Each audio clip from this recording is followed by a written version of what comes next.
The ocean was already inside the house when I realized we should never have come to the beach.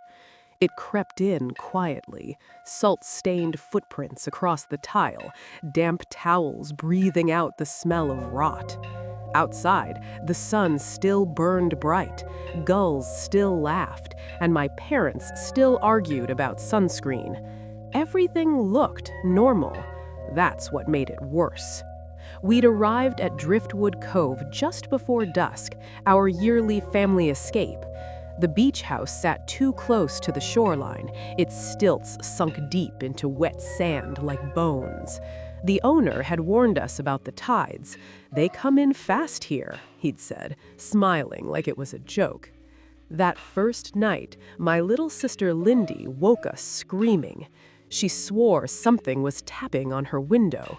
When I checked, the tide had receded far out, exposing a stretch of beach that hadn't been there earlier. Black sand, smooth as glass. No shells, no footprints, just something long and dark lying half buried near the waterline, twitching slightly, like it was breathing. The next morning, Dad went for a swim. He came back pale and shaking, clutching his arm. There were suction-shaked bruises spiraling up his skin, perfectly spaced, as if something had tested him.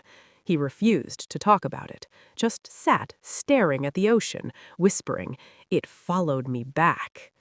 That afternoon, the water changed. It wasn't blue anymore, it was thick, oily, rolling in slow, heavy waves that smelled like rust. The beach emptied. Locals packed up fast, avoiding our eyes. One old woman paused as she passed us and muttered, "It knows families come here." When the tide rose again, the tapping returned, louder now, not on the windows, under the floor. Planks began to creak, wet sand pushed up through the cracks. The house shifted, groaning like it was waking from a long sleep. Outside, shapes moved beneath the surface of the water, too many, too large. Mom tried calling for help.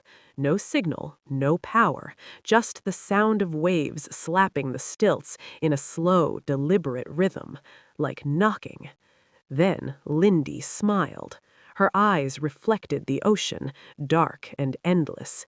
"It says we don't have to leave. We just have to open the door."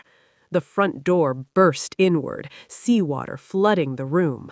Something rose with it, tall, pale, covered in rippling limbs